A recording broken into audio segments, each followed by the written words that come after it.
All right, so we got all our hardware here for our engine torque limiter.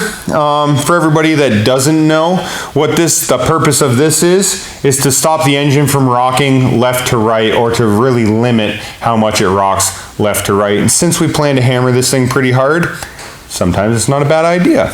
So the way this works is your logo here goes facing forward in the vehicle. There's 2 holes in a couple cross members, and that's where these M10 bolts screw in here. That holds it front to back in the vehicle. Next thing you want to do is undo your lower control arm bolt. That goes up and down, and you're going to replace it with this long one that goes through this tube and then back into the factory bolt that you're going to reuse. And lastly, you have these strut rods. So what happens is you put the end with the 2 little rubber bushings here down in either one of these 2 holes. We're going to use the most inboard one. And then this heim joint up here goes into this bolt that goes through your bell housing, or through the heim joint, through the bell housing for the transmission, and then into the engine block. And what you do is just put a little bit of tension on these guys, and that's it, you're done. So now you have a rough idea of what we're going to be doing. Let's jump under the car and get it done.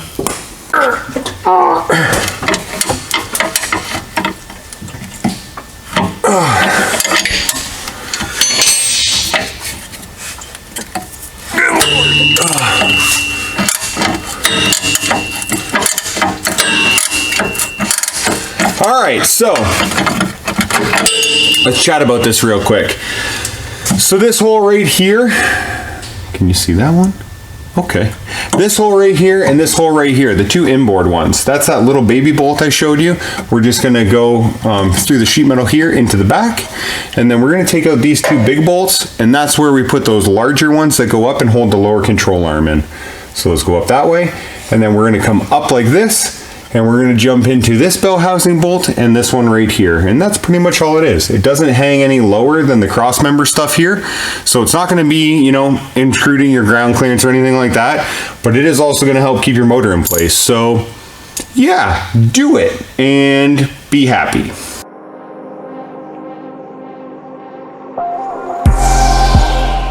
All right, so we got the nut off.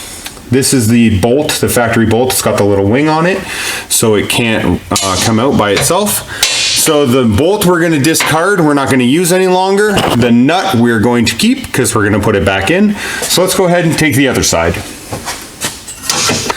Dude, it's a bell housing. Who puts this on this tight?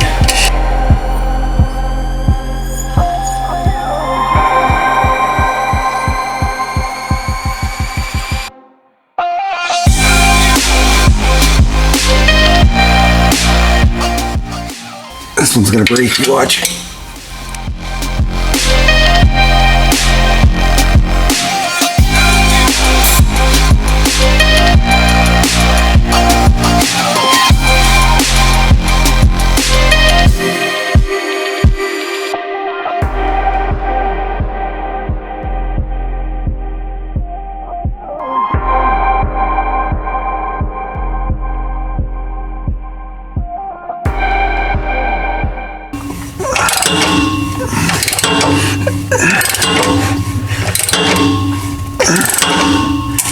You mother effing.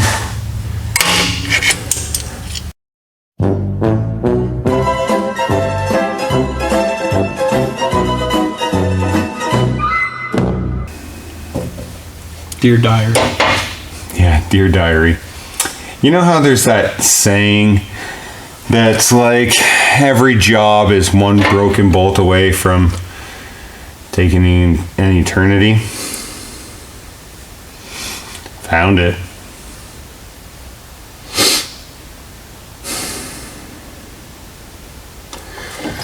So we have 2 options. We either cry, go inside and pout a little bit, or we do the sketchy I'm a BS car guy thing, and we put the rest of the brace in minus that one arm and forget about this for now. or we get to take the transmission out of the car to get the bolt out because it's stuck in the bell housing there. And if we're gonna do that, we might as well do a clutch. And if we're gonna do that, be a good time to change that hydraulic hose for the clutch. But that's not happening tonight. And to be honest, you can see there's some rust on this K-frame and some more on the bottom of this cradle here. I mean, this car is really clean. The only real rust is on the bottom of the rad cradle here and on the K-frame. And I was hoping to wait until next winter and do tubular K-frame, clutch, and everything else. But it looks like that just got sped up.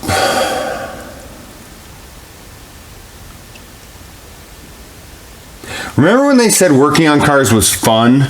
Well, this part isn't, and cars suck.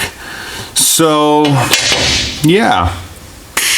We are going to put the brace in down here, and we are going to neglect putting these two up. I'll put the factory bolt back in this side so it's held on.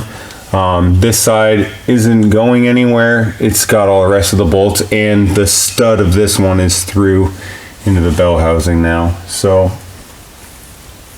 yeah, cars. All right, so now that our bolts are broken and life sucks, we're gonna go ahead and finish this install halfway. Like I said up there, the logo on this thing faces forward in the vehicle, and we need just a little dab of Loctite on the two bolts. So let's do that here. A little dab of Loctite. This face forward. This bolt goes in the hole here.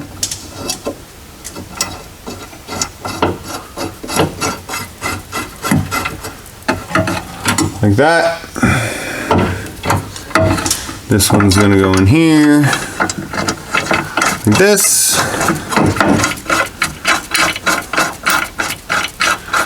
Again, what do I say every time? Don't tighten everything until all your bolts are in. So just a little snug. We got our two real long bolts right here. A little bit of Loctite on these guys. These are gonna go up through here, through that factory.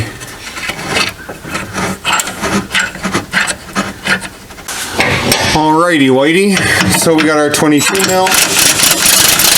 We'll run that up. Back to the factory nut, which was 21. 21 if you couldn't hear me with all my banging around.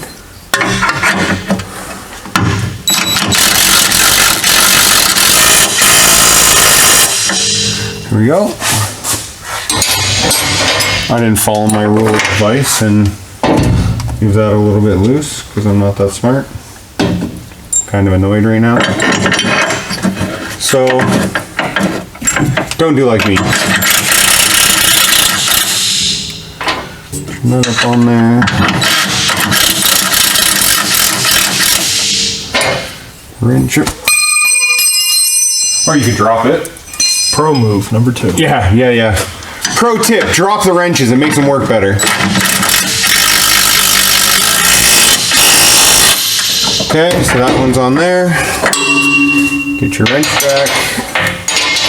I believe those are 17s, which I don't have. Okay, so now we're gonna tighten this up here.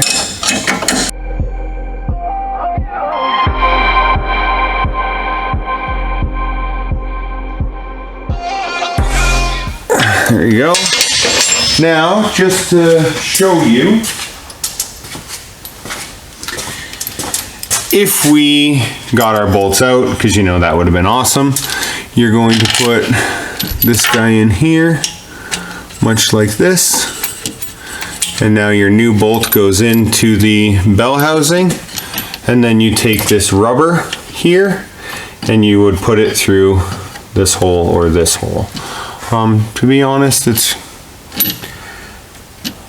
I'm going to try and go to the outside hole when I do put this on. But that's pretty much what you're going to do, and you got the little turnbuckle here that you're going to use to just put a small bit of tension on it. And what these do is pretty much save your engine mounts from ripping around when you have a ton of power and drive like a goon, which is what we plan on doing. So, since we're not putting this part on here right now because the bolt broke, I'm going to put all these back in a baggie. We're going to throw them in the car, and yeah, we'll see. The reason I'm not going to go through with doing all of this at the current time is this car has a little bit of an issue. It doesn't like to go into second gear above about 5,000 RPM. So I know the trans is already somewhat hurt, and I know it's going to need a clutch. This still has a stock clutch in it, and now that we have all the extra power from the supercharger, so that concludes our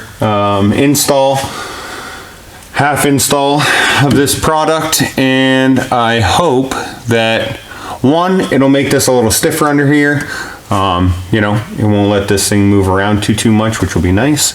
And then two, whenever we get around to actually being able to finish the install, it'll be added benefit to, be added benefit to not rip motor mounts. So on that note, have a great night, and do stuff better than we do. Actually finish your task. Have a good one.